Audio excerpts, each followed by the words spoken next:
ಎಲ್ಲರಿಗೂ ನಮಸ್ಕಾರ. ಇವತ್ತಿನ ದಿನ ನಮ್ಮ ಕರ್ನಾಟಕ ರಾಜ್ಯಾದ್ಯಂತ ಒಂದು SSLC ಮಕ್ಕಳ ಒಂದು ಪರೀಕ್ಷೆ ನಡೀತಾ ಇದೆ. ಈ ಪರೀಕ್ಷೆಯು ಮಾರ್ಚ್ 18ರಿಂದ ಏಪ್ರಿಲ್ 2 ತನಕ ಈ ಪರೀಕ್ಷೆ ನಡೆಯುತ್ತೆ. ಇವತ್ತಿನ ದಿನ ಚನ್ನಪಟ್ಟಣ ತಾಲೂಕಿನಲ್ಲಿ ಸುಮಾರು ನಮ್ಮ ಚನ್ನಪಟ್ಟಣ ತಾಲೂಕಿನಲ್ಲಿ 66 ಪ್ರೌಢಶಾಲೆಗಳಿದೆ. 66 ಪ್ರೌಢಶಾಲೆಗಳಲ್ಲಿ 25 ಸರ್ಕಾರಿ, 24 ಏಡೆಡ್ ಖಾಸಗಿ, ಹಾಗೆಯೇ 12 ಏಡೆಡ್, 5 ವಸತಿ ಶಾಲೆಗಳಿದೆ. ಒಟ್ಟು 66 ಪ್ರೌಢಶಾಲೆಗಳಿದೆ.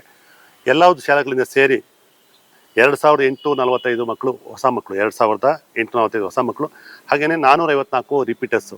ಒಟ್ಟು 3299 ಮಕ್ಕಳು ಇವತ್ತು SSLC ಎಕ್ಸಾಮ್ ಬರೀತಾ ಇದ್ದಾರೆ. ಇದರಲ್ಲಿ ನಾವು 13 ಕೇಂದ್ರಗಳನ್ನ ಮಾಡ್ಕೊಂಡಿದ್ದೀವಿ ನಮ್ಮ ಚನ್ನಪಟ್ಟಣ ತಾಲೂಕಲ್ಲಿ. 13 ಕೇಂದ್ರಗಳಲ್ಲಿ 4 ಕೇಂದ್ರಗಳು ನಗರ ವ್ಯಾಪ್ತಿಯಲ್ಲಿದೆ, ಇನ್ನು 9 ಕೇಂದ್ರಗಳು ಗ್ರಾಮೀಣ ಪ್ರದೇಶದಲ್ಲಿದೆ.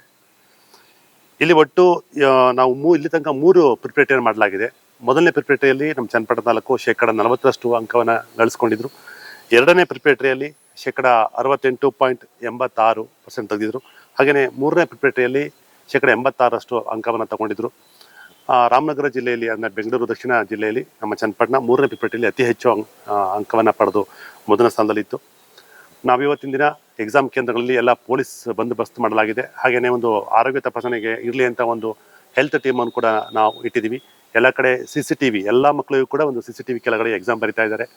ಆರೋಗ್ಯ ಇರ್ಬೋದು, ಪೊಲೀಸ್ ಬಂದೋಬಸ್ತ್ ಇರ್ಬೋದು, ಅವರಿಗೆ ಕುಡಿಯೋ ನೀರಿನ ವ್ಯವಸ್ಥೆ ಇರ್ಬೋದು, ಶೌಚಾಲಯ ಇರ್ಬೋದು, ಪ್ರತಿಯೊಂದು ಕೂಡ ಏನು ಮಾಡಬೇಕು, ಮಕ್ಕಳಿಗೆ ಎಷ್ಟು ಅನುಕೂಲ ಆಗಬೇಕು ಅದನ್ನು ಮಾಡಿಕೊಟ್ಟಿದ್ದೀವಿ. ಈ ಒಂದು ಪರೀಕ್ಷೆ ಏಪ್ರಿಲ್ 2 ತನಕ ನಡೀತಾ ಇದೆ. ಎಲ್ಲರೂ ಚೆನ್ನಾಗಿ ಬರೀತಾ ಇದ್ದಾರೆ.